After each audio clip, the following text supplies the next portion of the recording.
Okay, so hi there everyone. My name is Ben Orsesi. My name's Janet Willoughby. And hi there again. We're going to be here to give you the second part of our sort of careers program in this tutorial session. And this session here today is called A Closer Look at Higher Education. Obviously on our previous session we touched base on this as one of the options they're open to, but we're going to spend more time looking at this today.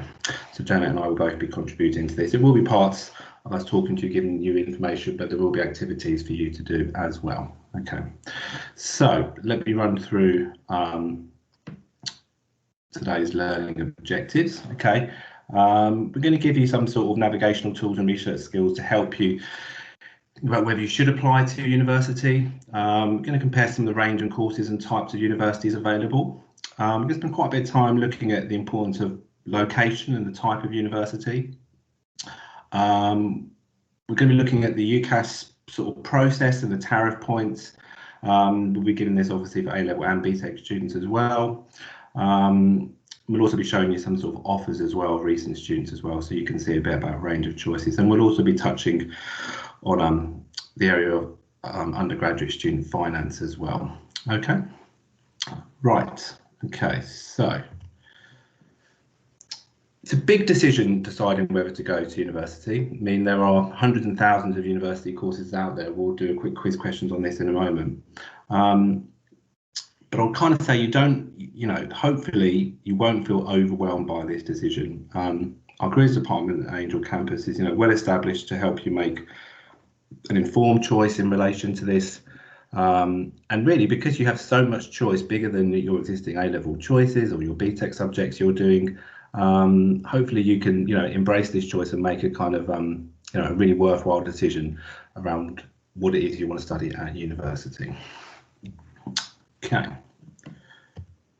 So we're going to do just a sort of icebreaker session here first, and this is something I want you to do with your tutor now. Okay, so there are 8 famous faces here on these 2 slides here. Okay, I'm just going to run through who they are here. Okay, we've got Stacey Dooley there, sort of TV presenter who won Strictly Come Dancing last year.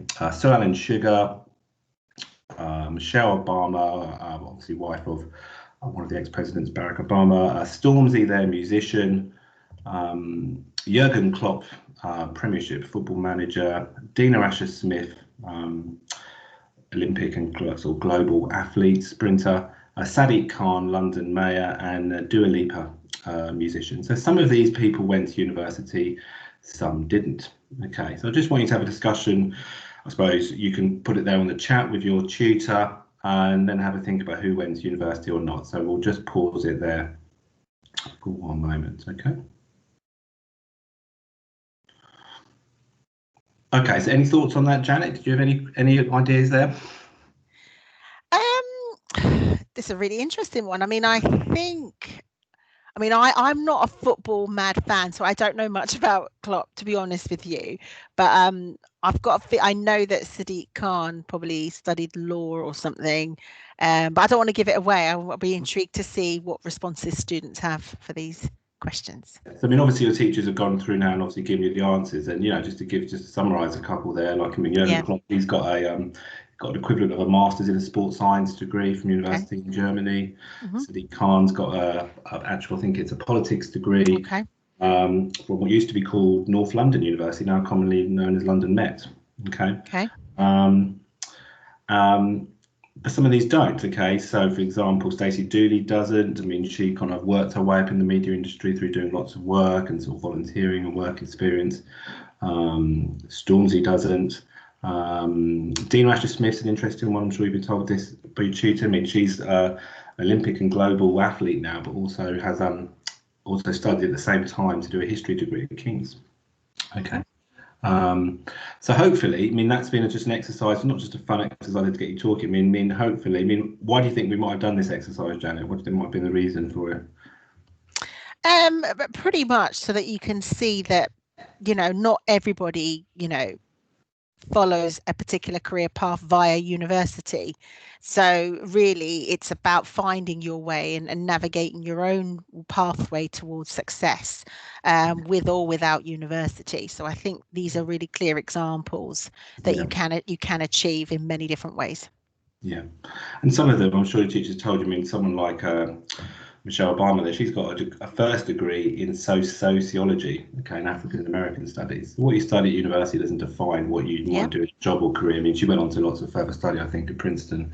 And we did say that in the previous talk, you know, what you study at university doesn't define what career you might do. That's a very important message to really get across, and to not to feel this pressure to know what career you want to do. That is often the kind of hole that students fall into sometimes with this. Yep. Okay. So these are just the names of some sort of universities here. Like, I mean, we've worked predominantly in the sixth form for many years, and I know that some of the, I'll give you some stats for our Btech students over in the Angel, part of Angel campus. I mean, lots of our students go on to lots of different types of universities. Sometimes they're grouped in ways which I suppose can be helpful and sometimes potentially unhelpful as well. I mean, you hear the term Russell Group bandied around. I'm sure when Janet or I were of that age applying to uni, it was called Red Brick, wasn't it, Janet? That's what the terminology, isn't it? You know, and you know, Russell Group are academic universities, sometimes perceived as the best universities, but they're not the only kind of, I suppose, really established, credible outcomes there for you in terms of universities. I mean, our students, I know from the sixth form and from the CAS building, so all parts of Angel campus, will move on to lots of different universities. And I'll give you some stats on that later here as well. Okay, and obviously small amounts of students do go on to Oxford and Cambridge. I know in the sixth form part of Angel campus, we've had students who apply every year successfully to Oxford and Cambridge, but it is small numbers. Okay, and we are obviously a college with lots of different A-level courses and lots of different Btech options there. Okay. So the kind of courses you can do after leaving college. Okay, so some sort of terminology here for you. Okay. Many courses are called this kind of BA or BSc. Okay, Janet, do you want to explain what that is? BA is a Bachelor of Arts, and a BSc is Bachelor of Science. What sort of subjects might be in BA or BSc normally? Right. So obviously Bachelor of Arts is more of the kind of the written kind of creative side. So it could be anything from like humanities, like English, for example. Bachelor of Science, it does what it says on the tin. So it's more scientific research-based subjects. So that's the clear distinction between the two of them. Yeah. I mean, most courses are generally 3 years, and we kind of 4-year options are sandwich years, which we'll look at in a moment. And we do have students. I mean, I was just dealing with a student this afternoon with their Ucas form and looking at foundation and extended courses. These can often be if you want to change in your idea of the Btech course you're on and you want to go into a different course or a different kind of program for what you studied at A-level. But sometimes it can often be, and this is our experience, isn't it, Janet? Sometimes a foundation course, it can be when grades are a little bit lower than they hoped, maybe. Yeah. So that's right. You want to be aiming for those sort of high grades between A to C's, but you know, if you've got D's and E's predicted, that's not the end of the world at all. Don't in any way see that at all, but it may impact on the sorts of courses that you can apply for. I mean, obviously, the other thing to also add about the kind of year zero or extended degree program or foundation degree programs is that it gives you segue into university. So for some students, it is a viable option for them to gain that access to university with lower entry requirements. Yeah. Okay, so I'm sorry if I'm fiddling around with the screen. I'm just making sure I can see myself. You can see me on the screen here, Janet, yeah? Yeah. No. Yeah, I can see you. Yeah, I can see you. Okay, right. Okay, so let's just come back. Sorry. So I'm just making sure. Slight sort of technical thing on there. Right, slideshow. Okay, slide. Okay, you can still see this, Janet, yeah? Yeah. Yeah. See me, yeah. Okay, yeah. So just double checking there. Okay. So some quiz questions here to get you all sort of thinking here, really. Okay, so I kind of made sure I didn't mention this exact number at the beginning. I did state there was a so on these quiz questions, there's a couple of parts in today's session where we'll do this. I just want you to put it in the chat there with your teacher, and you can have a discussion. So how many courses do you think there are to choose from? There's all the kind of bank of things in there. So A, B, C, or D. Okay. So you may have got a mixture of results, but actually it's D. Okay.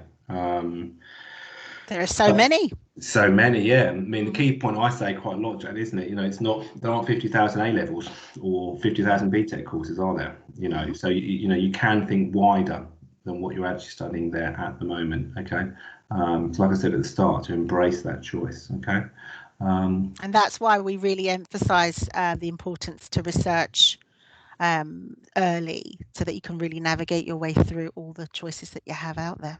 So much to choose from. Absolutely, yeah. You may think these, like we said in the previous talk, these sessions seem really early. It's only January. Yeah. Oh, why are we talking about uni stuff now? I mean, this is to be said before. It'll come around really quickly.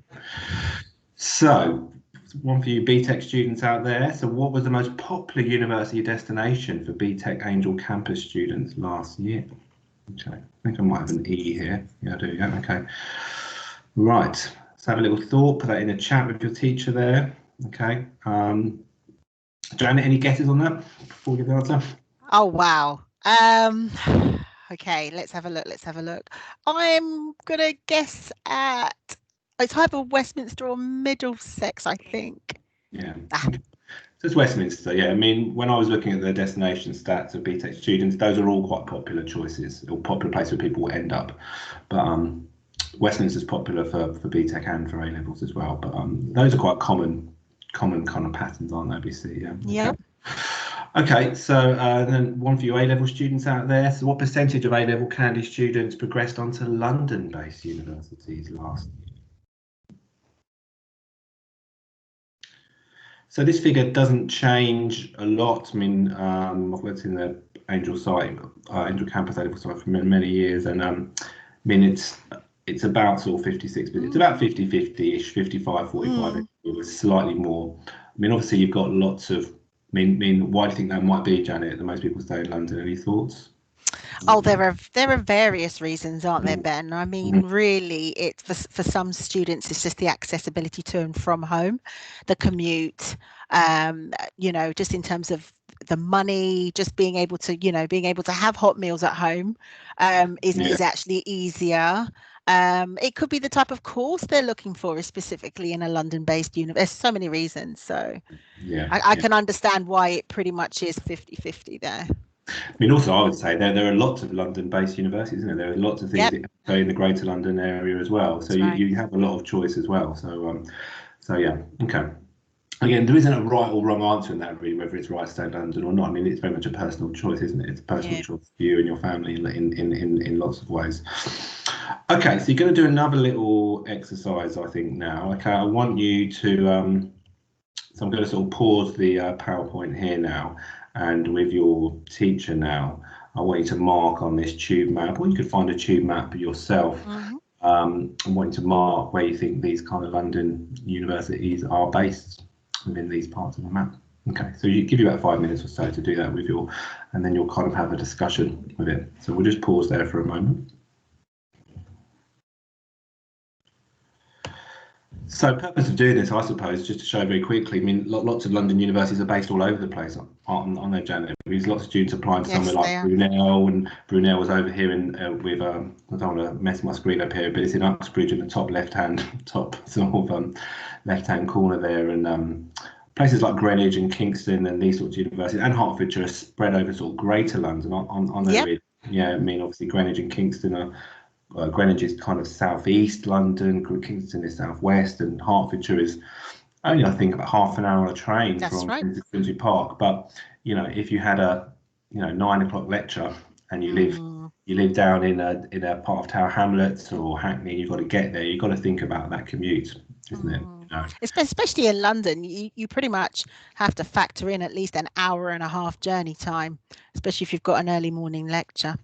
So they are things to definitely consider in terms of London and travel. I mean, I've been doing this talk for many years, and I remember a few years ago I went to visit Brunel for a teachers and advisors event, and once you get to Uxbridge Station, you're not even there at Brunel University. You have to then get a local sort of bus as well. So, but once you get to Brunel, it's a brilliant university, got an outside athletics track, Usain Bolt trains there in the winter. That's always one of their big selling points. But you have to really think about distance. It is a big thing if you're thinking about London University, because you're probably thinking of staying at home. Not all of you. That's probably part of the decision. So we'll talk about open days and visits and stuff in a minute, because obviously things are a bit different with that at the moment. But at least at this point, have an idea where places are. Definitely. And also one other point to make, so there's lots of London universities sometimes have multiple campuses. If you think, obviously, we're all based in Angel campus, which is pretty much on one building, but CNI has lots of buildings, Sydney City and Islington, lots of buildings over sort of central North London. But university like Westminster, I think, has sites in Oxford Street. They've got media courses over in Harrow. Yeah. So make sure you've checked out where your course Very good point. And where the campus is. Yeah. There are places like Queen Mary that have one campus in Mile End, but and Goldsmiths and New Cross, but it does vary. So sounds obvious, but you'll be surprised some students get caught out. Yeah, after they've enrolled and think they're at a certain place in London, and then they're not. So it's a simple mistake to make, but it can be done. So okay, so let's move on a bit now. These are some of our universities where we have some sort of relationships with. As a year 12 student, I'm hoping this is for Btech as well, but I know our A-level students, if you're the first generation of your family to apply to uni, so what that means, you'll hear that term quite a lot in university applications. First generations mean neither mum, dad or parent carer has gone to university. So if your older brother or sister have gone to university, even if they're 10, 15 years older than you, you'll still be the first generation to go. So these are some schemes you can talk to us about here in the college, and ultimately some of these universities may give you lower offers. Okay, universities are keen to build relationships with colleges and sixth forms, and they're keen to see progressions of students moving on from that. So it doesn't mean, like, Essex is a uni that I think, when I was applying to university 25 plus years ago, they were asking for 3 Bs, and they kind of still are. Essex actually been 3 Bs for as long as I can remember, but they might be a bit more flexible on entry there in the summer, if you've missed your grades. So this is where the kind of I'm not in any way saying you should pick all of these unis, but they're definitely something to research as a student, aren't they? Definitely, it's definitely worth shopping around and seeing if there are any kind of other incentives that universities do actually attach to an offer. So it's definitely always worth looking at that, and also checking that they have their own specific criteria, don't they? So for example, Leeds, they have an access to Leeds scheme, which is actually a separate website link. So you have to look at the access to Leeds website and actually make sure that you fulfill their criteria, and then there's an assignment that they want you to complete as well. But really, it's really worthwhile at this stage checking out where you can gain that extra kind of added kind of gateway into that university. Yeah, that's a really good point there, Janet. So the Leeds access one, you have to do a bit of work for it. Something like Bristol, for example, they give lower offers to certain sixth forms or colleges that meet certain criteria. So we're seeing an increase of people picking Bristol for that reason. So Bristol's a sort of uni which could be sometimes 3As or A*A, and you could get a 2-grade reduced lower offer just by the nature of the college you've gone to, and we meet the contextual offer for that. But Janet's right, you need to look into the detail. This is the real part of really good research, isn't it? And us as advisors in the college can help you so far. Ucas loves detail. Yes. But yeah, this is where your parents and carers might come in as well. If they're supportive of this as well, they might go a bit deeper into it. But you should be taking ownership as 16, 17-year-old students or 18-year-olds for this, I would say, really. Okay, but keep an eye on those, I would say. All right. Now, sandwich years, okay, it's nothing to do with food or anything like that at all. It's to do with having an extra year at university. Isn't it, Janet? Do you want to sort of give a bit more info on that? And what's Yeah, well, I love my analogies, because I actually always liken it to a club sandwich where there are loads of layers. So obviously within a sandwich, you've got like your pastrami or your cheese or your pickle, your gherkin or whatever. So obviously if you've got a bog standard 3-year degree, which is, for example, a cheese sandwich with just the cheese and the bread, the sandwich year is an additional year that you would do in terms of work experience. So it's just like another layer where you're taking that year out in industry and returning back. So that's how I liken it. So it's like an additional year of work. Brilliant analogy. I sort of wouldn't have gone that way. That's brilliant. Yeah, but ultimately, just having a degree isn't going to set you apart from people when applying for graduate jobs, is it? So the kind of research shows it can improve your chances of getting what this is called 1-1, it's called a first or a 2-1. So those are the two best outcomes. And if you think about if you have a degree with built-in employment, it's going to improve your employability. So I mean, don't ever see it as like, oh, it's another year at uni. It's a year invested in your future. The other thing I would add to that as well, with the whole sandwich year. I know a lot of students are always attracted to kind of like, you know, with a placement year or work experience attached to the university degree. But again, you also need to check the terms and conditions of that particular course, because a lot of the time you have to find your own opportunity. Or they may have a menu of work experiences, but you have to apply for it, and it is competitive as well. So just be very, very mindful of that when you are at university, or when you are looking at university courses, that you have to pretty much apply and potentially seek out your own opportunities for that sandwich. So really, really make sure that you look at that clearly. Yeah, and that's a really good point. So those are really good things to be asking at open days or kind of online events. Yeah, You're yeah, the, you're the consumer here who's going to university. You're the one borrowing these fees. These should be questions that you should be yeah. probing, asking. But that's a really good point, Janet. Brilliant. Okay, so we certainly see a certain amount of students every year talking about this idea of studying abroad. Okay,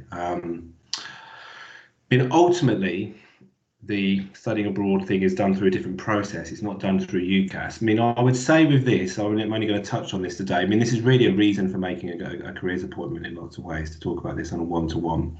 The big one I often see, I'm sure Janet gets as well, students saying they want to study in America is a big one. You'll have to find out. I always find it quite unfair that American students can apply with their equivalent A-level results, which are called ACTs or SATs, and they translate to A-levels, but often A-level or Btech students will have to do the actual American exams. Okay, so those are things you'll need to look into. Certainly in the States, it's the cost of that as well as something to think about. They kind of will talk about scholarships and bursaries, but they're limited in terms of the amount of international students they can have. I mean, certainly the big one that's happening, this is sort of pre-Brexit, it's kind of difficult to really advise around post-Brexit thing on this as well, but it is cheaper to study in mainland Europe. So I'm talking of places like Holland and France and Spain, where they will teach in English as well. It may not be like £9,000 a year, it might be sort of between €1,000 and €3,000 a year. But there isn't government money to fund that. Okay, so it might be cheaper over, I suppose, your overall debt at the end, but the outlay, what you have to pay, may be more short term, isn't it? Yeah. I mean, we have a great resource. There's a great organisation called A Star Future. I always find it quite a strange name for an organisation. Doesn't always seems to quite clear what it is, but they really are the gurus of knowledge of studying abroad. That's a great website to go on. I would say today, if this is something you're thinking about, just go onto that website. You can really research by country. But it's a big decision to make. But one thing you could do, I mean, I had a student a few years ago that moved on to a university in Singapore, and she'd never been to Singapore. She'd been to other parts of Asia, but she had a family member that lived there, but applied through this and applied through Ucas with a deferred entry. So she kept all of her options open. So because it's nothing to do with Ucas, it's like a separate application. But I would look at maybe my initial thoughts, think about that bottom point I've made there. You could do a 4-year sandwich year, the year built in to study abroad. So if you're so keen to go to the States and it's difficult to get in there with a normal application, you could look at university courses that have relationships with different universities, and unis will have that, won't they, Janet? For sure, isn't it? Yeah. Yeah, definitely. And I think, as you mentioned about A Star Future, I mean, they've recently updated all of their information in light of Brexit and COVID-19. So it's a really, really useful resource, because obviously the current climate in terms of Brexit, as we mentioned in What Next After A Levels, we know that the Erasmus scheme is no longer in light of Brexit. We know that they've launched a new scheme called the Touring Scheme, which promises to have a far wider global reach, not just Europe. So these are all the things that you really need to put into perspective when you are thinking about studying abroad, and also looking at the .gov website in terms of the latest information regarding students that are wishing to study abroad full time. So there's a lot of hot off the press information that you really need to explore in terms of what the actual criteria is now and the implications that it will have on you studying abroad now. Yeah, absolutely. Okay. So just sort of so some of these next slides are a little bit dry, but they just have those sort of key information you'll kind of need. These are the bare bones of it, though, aren't they? Yeah. These are numbers that Janet and I have sort of embedded in our brains. But I mean, just got a few slides here for A levels and a few for Btech as well. Like, I mean, most of you are not doing AS levels anymore. There's the odd student I know that was doing an AS last year in year 13, but those points in green for those of you studying A levels are the keys or gradings, so from an A star down to an E. Now, in terms of kind of A levels, some universities ask for grades, some ask for points, which can be sort of helpful and then confusing as well. But those, if you're applying for kind of points-based unis, those are the sort of common ones I see, really. Okay, so especially the ones in green, really. So a university course that asks for 96 points could be 3 Cs or could be BCD as well. Okay, or 120 points could be ABC or BBB, especially if you're a student who's got like a quite imbalanced prediction, maybe like say ABE or ABD. We'd definitely be saying to you pick a points choice on there because it's not specifying on particular subjects. Okay, now if your A-level predictions are below kind of CDD or in and around that, that's the foundation levels, that's an extra year. So that's again where we will come in and help in terms of making a sensible application. And obviously A-level students, as we know, will apply across, will have different predicted grades and will apply across different types of universities. And we'll show you in a minute, you certainly can apply to universities higher than your predictions, but within reason, really. Okay, and I'll show you some examples of that in a minute. Okay. Now, in terms of Btech as well, I understand most of you are doing the extended kind of Btech there. When I was looking at this on the tariff table, that's how the kind of grades translate there in terms of Btech, and they will Btech grade generally is more on the left hand side. They'll generally give it in a kind of broken down part there. Okay, and those green ones would parallel to the A-level ones, which are quite popular as well. So again, if you're looking at merit pass and below that, we'd be advising on foundation programs there for you. Okay, these are not easy numbers to get your head around. Don't in any way, these are the ways we can help you within our careers team at Angel Campus. Okay, but it's something just to get your head around and started with. Now, let me give you an example of I was looking at our destinations from both sides of Angel Campus, the Btech and the A-levels. And psychology, interestingly, is always popular with A-level students, and it's actually really interesting. It's quite popular destinations for Btech students, even though you're not studying psychology. Obviously, it's made up of lots of parts of the programs you have there. But these are some examples that I would say, this is not a real person, this is a sort of fictitious example. This is, I would say, would be a balanced application for a psychology student, maybe with ABB predicted at A-level, or DDM, so distinction merit predicted at BTech. So when you apply to university, you do have 5 choices, and you don't pick any preferences at this point on the application.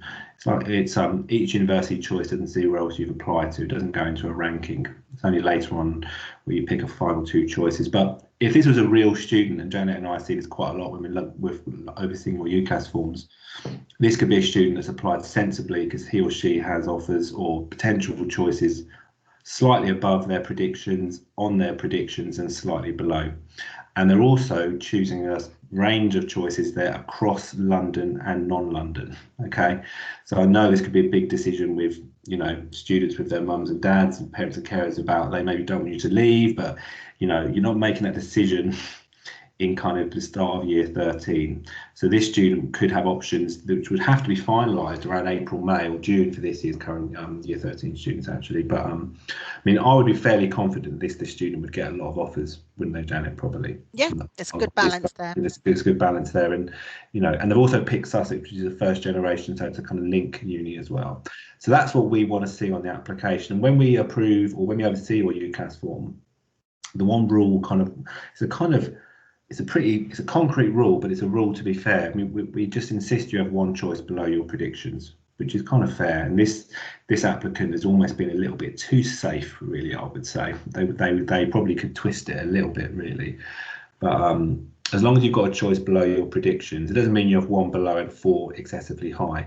I would say you could apply maybe 1 or 2 grades above your predictions, or 1 or 2 Btech marks or range marks there above. But maybe 1 or 2 choices. Okay. Now I'm just going to give you some quick examples here. Now again, apologies to the Btech students. We weren't working with the Btech students at Angel Campus last year, so I can't give examples of those. But these are 2 examples of 2 students from last year. This is a student I know really, really well. And just to say that going to university isn't all about the kind of A's and A stars and the kind of distinction stars. Students from Angel Campus will achieve across all different ranges. Yeah. And this is a student I know very well because she was part of careers program I'm involved in called Lloyd's Junior Scholars, and she had 3 C's predictions. She wanted to apply for apprenticeships, and you can see here the 3 C's prediction for A levels. She applied sensibly, and in the end, she picked 2 choices, I think, of Sheffield and Hertfordshire, and actually the Hertfordshire choice at 3 C's is on paper one of the sort of lower grade entries, but it turned out to her that was the right choice for her, isn't it? I mean, students go through a long old journey through this, don't they, Janet, in terms of their choices and the finalise of it, don't they? Totally. Yeah. But like you said, it seems as if that was the course that she actually wanted. So yeah. Because sometimes the first choice, which we call firm, is usually lower, like a domino effect. But that seems to be the opposite in this case, because that seems to be the course she wanted. Yeah. In like a natural sense, if this wasn't a real student, you might say, Brunel firm choice and Hertfordshire insurance, because it's lower. But you'll work out, when you get older and things in life, things don't always work out logically and perfectly. And for this student, Hertfordshire was the right choice, and the right choice for her to move on to. She may have had family in Hertfordshire. It may have been convenient for her to be up there. So this student's made a really sensible application based on, a 3 C's prediction. This is quite common, and obviously a 3 C's parallel on Btech, we would make a similar sort of, support for your Ucas form as well. This is another student, a very high academic student. She had, I think she was doing 4 A levels in the end, and her final results here, you can see here, really, really good. In the end, this student, I think she had a slight lower contextual offer there in the end from Durham, but moved on there as well. Applied to Cambridge, it didn't happen, but she went through the experience of it, was quite open-minded about that. And this is what we want to happen for you as students, not for you to get rejected, obviously, but we want you as a Btech or A-level student to have more offers in the bag. Come sort of April, May of year 13, when you pick these final choices, we want you to have more offers than not, isn't it, really? It's not nice to be rejected, Janet, is it? In any No. Well, who likes to be rejected? Full stop. Yeah. Human nature dictates that. Yeah. So, but I mean, obviously, we can't predict everything that would happen in the future, but our experience can help you make an informed choice. Certainly with me, I trust my instinct. If a form seems way too ambitious, you just need to say it. I think what's also nice as well is that when we see students after the Ucas deadline and they start to get offers coming through, it really does give them a real great sense of euphoria to keep going, to continue learning, and to kind of strive to do better or to kind of meet that conditional offer. So I think psychologically it does give you a learning boost when you do receive offers, actually. So it is good for that. Oh yeah, absolutely, yeah. So hence why you won't want to be rejected as well. But I mean, ultimately, yes, as you said, Janet, it gives you that carrot to work towards, isn't it? It gives you that. It does. If that uni's saying to you, you need a distinction star in your Btech, or you need a kind of B in your A level, that gives you that extra bit of reason to do that. That self-belief that they believe in me, that I'm going to meet that condition in the summer. Absolutely, yeah. Okay, so let's move on a bit now. Okay, so you're going to do an exercise here with your teachers here, so we're going to pause it in a minute. I just want you to mark on this screen. You can do it yourself, or you could do a little drawing, I suppose, at home, however you want to do it. I want you to mark where you think these sorts of universities, or where these kind of cities are, which have kind of unis. Many of these cities, by the way, have multiple unis. So we need to mark where you think they are. So we'll just pause there for a minute. We'll give you about 5 minutes for that with your teacher.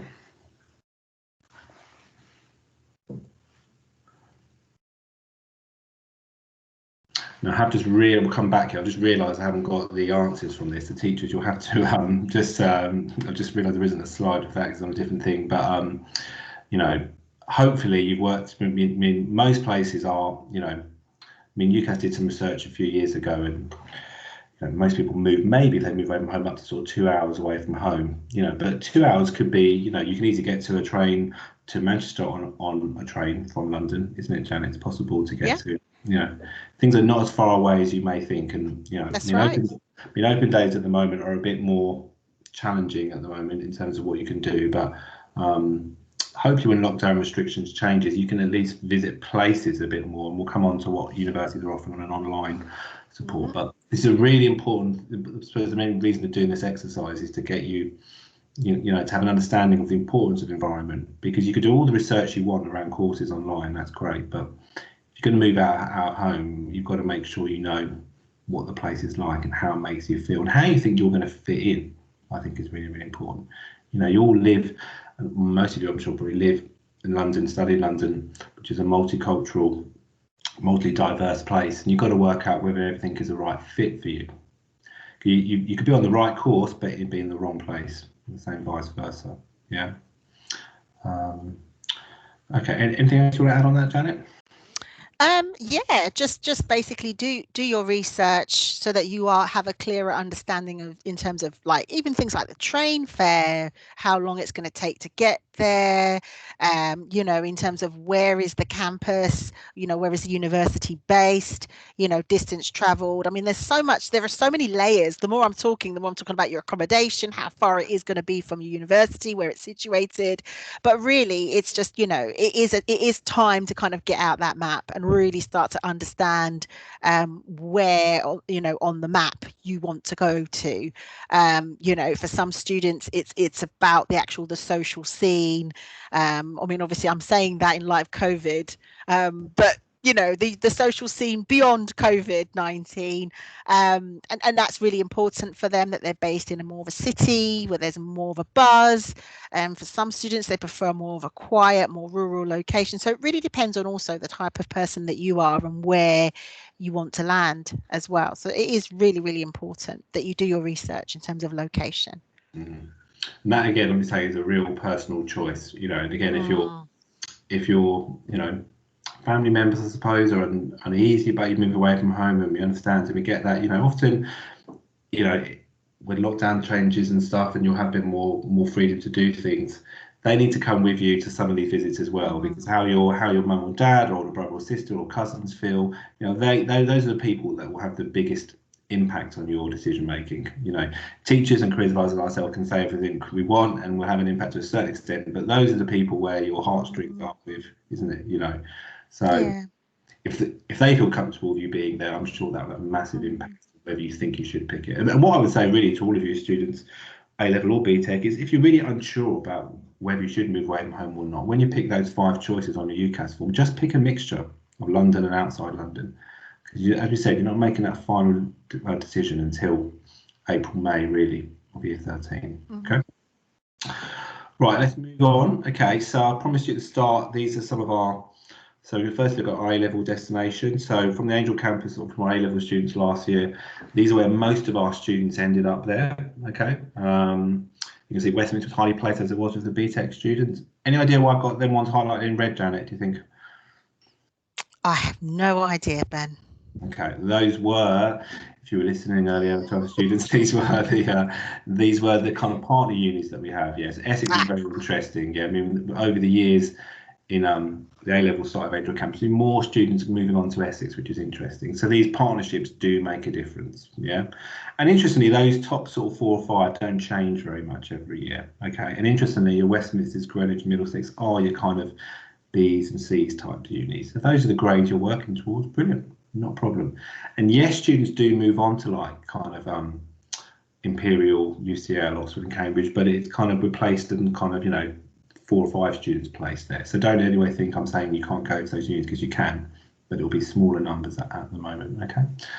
Now, in terms of our Btech students, okay, this is where most of them ended up from the Angel campus last academic year. You can see there's a sort of parallel there as well, isn't there, really? Just to say, be very careful. I've got some nice flashy pictures you've seen on my last 2 slides here. That's Greenwich at night, and this is Royal Holloway. So do be careful with the material that you see online with universities and stuff. I mean, obviously that site there for Royal Holloway looks brilliant, doesn't it? But that's gorgeous, brilliant, isn't it? But yeah, so Btech students there, again, the top 4 or 5 there is quite similar. Okay. But yeah, okay. So moving on from that. So a bit on personal statements here, okay. We won't spend too much time on this, because I think you'll probably have tutorials on this after the Easter break on this. But you know, I mean, we could have a whole kind of half an hour session on this, okay. So I don't want to spend too much time on this. But mean, I think the key way to think about it, there's a beginning, middle, and end. Okay. If you're applying for a more vocational course, again, some of you on Btech courses might be applying for more Btech. I've had a few conversations this week with some Year 12 Btech students talking about physiotherapy and things like that. You might have to, I'm sure Janet and I will tell you in careers meetings, you need more sort of work experience, and your statement would be less of a kind of academic fit, but more of a kind of, you've got to show an understanding of that job role. Okay. I mean, it's the only part of the Ucas form where you get to be, I suppose you've got a blank piece of paper, isn't it? Yeah, like I've got in the picture here, really. But I mean, we can help you to a certain extent in the college. Your tutor's your main point of contact with it. I mean, I wouldn't get too stressed, like I said at the bottom part on there. I mean, you really got to focus on those 5 choices, really. It's an important part of the process. Don't get me wrong at all. But I mean, if you're applying for a very competitive course like medicine or dentistry or something, Oxford or Cambridge or UCL, yes, of course they'll probably really go deep into the statement. But it's not the kind of hierarchy of importance that you might put onto it. Yeah. Anything you want to add on that, Janet? Just again, hence why we have these sessions now to kind of help you to start to build that narrative for your personal statement. I always say that a really good first year student or year 12 student will put in the legwork now in terms of their research, who they are, work out what their best bits are, really delve into all the enrichment that they've done, any taster days and things like that, so that when they get to their final year, the actual personal statement has already written itself. So I think that's the key, really, why we are kind of plugging it more so now, because you are working on the content towards your final year. So it's actually easy. It's so much easier to be honest and authentic. It actually does write itself. So yeah, that's why we mention it so early on now, really. And that's why, like we said in the previous talk, wasn't it, Janet? We talked about the Get Ahead News Bulletin and kind of opportunities and taking advantage of things. Your reasons for picking something should be quite an organic process, shouldn't it? Yes. Really, and something you just pick out of the hat in October, November. There should be an organic process of this. Or if it's something you definitely want to study, a kind of reinforcement of that through things you're doing, in Year 12 as well. Totally. That's something to keep on the back burner, and don't start working on the statement yet until you know what it is you want to study. That's often a problem I find. Students might say, I need to do my statement, but I'm not sure what I'm applying for. So it's like, what? Yeah. No point. Yeah, focus on the research first, really. Okay. Just going to briefly touch here on student finance. I don't want to spend too much time on this, but you will apply for this in Year 13. You apply for this around about this sort of time, actually, sort of January. I think it's February, actually, for Year 13 students at the moment. So these are our current online. Well, these are our students at the moment. We'll be applying for our Btech second year and A-level Year 13 students. I mean, yes, the fees here are quite high, and you may be borrowing.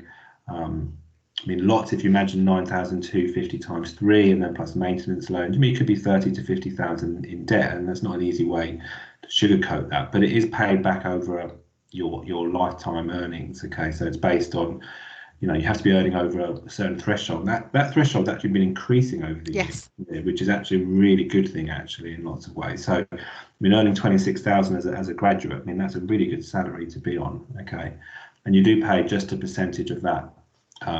And if your income ever falls below that, so if you don't work for a period of time, or have a career break, or maybe have a family or something like that, your earnings are based. So what you pay back is based on what you're earning, not what you borrowed, isn't it? Which is the key point to mention. So it's not that I'm saying you borrow 50, 60,000 and just get loads, get really in debt, but it's a manageable debt paid back. And at the moment, the government is saying it will be written off what you have left after 30 years. So I know probably thinking when you're in your mid-50s is quite an alien concept, but it's you're contributing through your salary over a long period of time, isn't it, really? Okay. And just to reinforce that point as well, sometimes students think I can't afford to go to university. You don't pay anything up front, neither will your parents or carers. As a graduate, when you've achieved your degree, you contribute when you can afford to. Okay. But again, it's not an easy way to say in terms of the debt side of it, is it, Janet? But it's certainly manageable, isn't it? How they pay back. Yeah. Yeah. Yeah. And Just to add on that, just one thing you can do if you're really good in your research, look up bursaries and scholarships, isn't it? That's a thing that often students miss. There can be free money there as well. So that's a good thing to, it's not on the slides here, but do look into that, okay? Yeah, there's a good website called the Scholarship Hub. Yeah, on that one. And often as well, another plug for partner unis. Often partner unis sometimes have a pocket of money that they want to give out to our students. So often, I know with Leicester, we've often been looking for a student to give a £2,000 bursary. Yeah, it's free money. You that's know, right. I remember our head of careers manager making the phone call once, and the student couldn't believe it. But it was real. So. Okay, so we're going to sort of come to an end now. I'm just going to just do some first sort of last quiz questions and things to think about moving on. So again, just do these in the chat with your teacher here. So when can you first send off your Ucas form? So I've got an E here. Okay, I mean, the answer here is actually B. Okay, so that's the first time you can send it. I know for our A-level students, Angel Campus, we really have a deadline around October, November. Okay, and that's to manage our sort of 600 plus applications, and also for Btech, so you will probably apply around a similar time in the first term. Okay, this is why we're doing these sessions here now, to get you really, you know, focused and thinking about making sure the content is really there. So a question here for our A-level students: the 2 most popular degree subject choices for A-level students. So again, put that in the chat. Any thoughts, Janet? We must see this a lot. I know psychology is really, really popular. I'm going to try E. Yeah, year on year, these are always the most popular options. I always had a period in May where I count all the Ucas forms. It's a very dry week, but you do get some really good info in every year. Psychology and law are popular. But like we said, psychology is popular with Btech students as well. Yeah. 2 most popular choices for Btech Angel Campus students. So again, have a little think. Doesn't matter if you're not doing Btech, I think.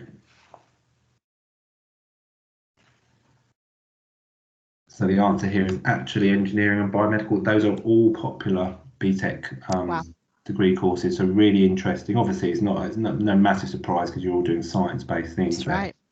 But engineering could be massive, isn't it? Engineering could be mechanical, civil, aeronautical. You know, it's wider than just a general engineering course. So.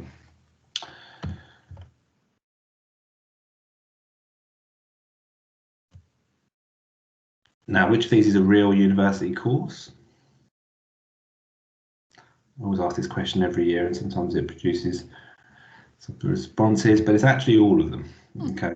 Amazing. I mean, the obvious answer is D, but I've actually over the years met some Candy students applying for ethical hacking and computer science based courses. I've never met someone applying for A yet, but you know, this is an example of the 50,000 different options out there. You know, you can look wider than your Btech and A-level subjects. Final quiz question here. Ucas clearing is for to all of these. I mean, Ucas is a really flexible process. I mean, we support students throughout the academic year of Ucas. Clearing is a sort of process where you can really look at different options, change your ideas as well. But quick last slides here on what's happening now. I mean, obviously, we always talk about open days for students, and especially for Year 12 students. Post Easter is really the time for that. But you know, universities are kind of, I think, you know, obviously since last March have been having to adapt, haven't they, Janet, in lots of ways? Yes.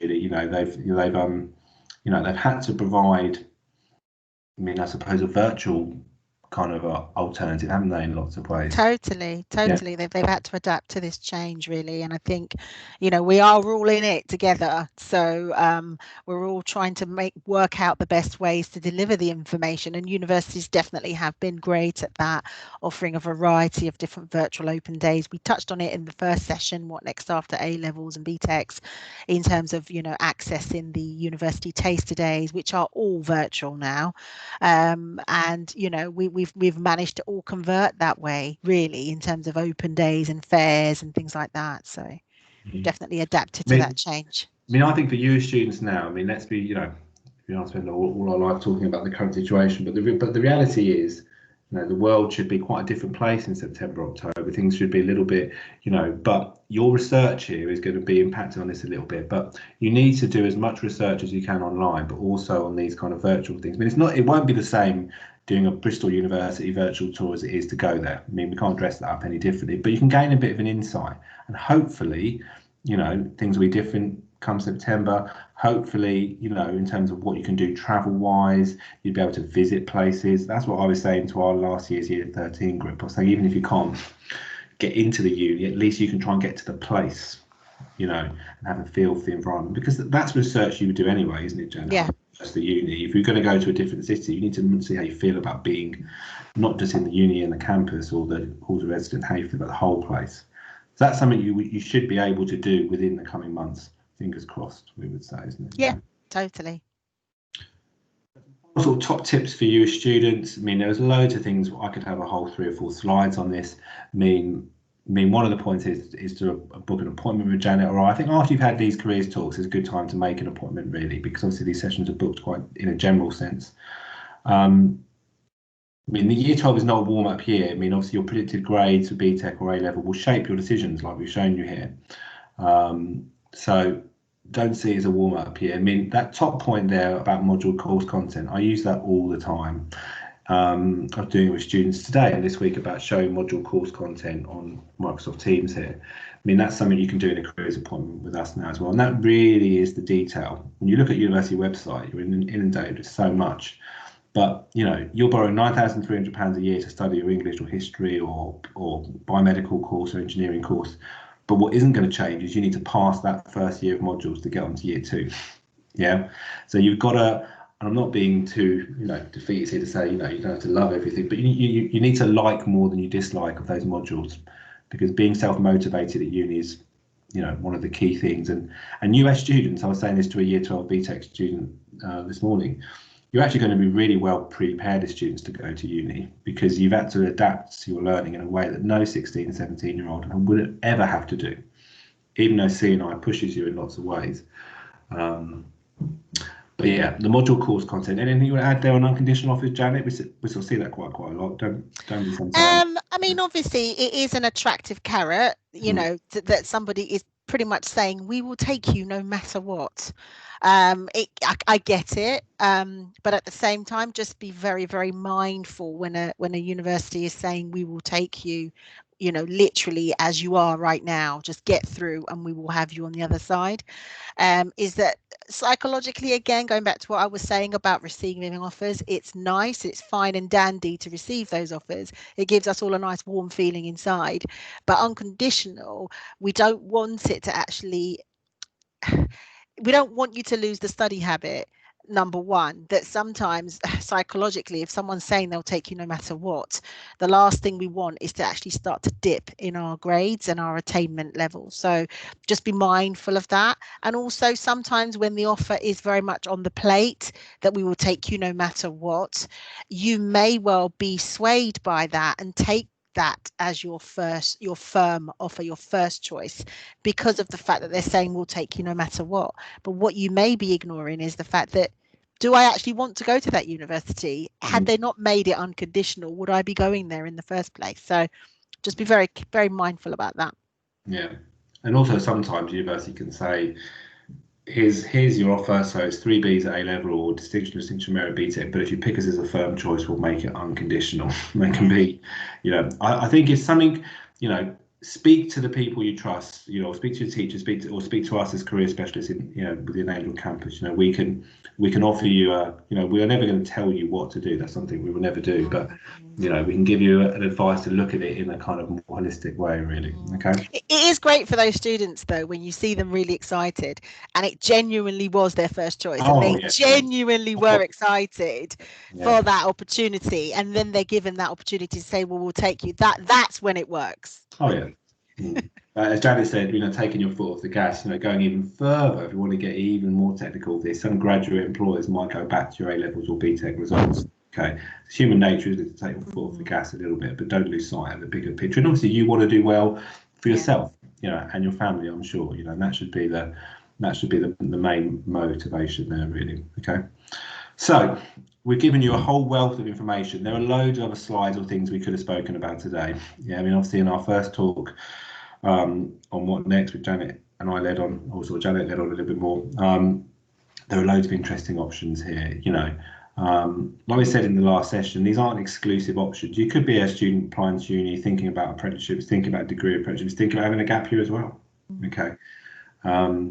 You can apply to university after your A-level Btech results as well in 2022, you know. But hopefully this session has given you, you know, a bit of a, you know, bit of an interest here to kind of, you know, get going really with your kind of research. Hopefully you found that session useful today. Yep, So, I hope so.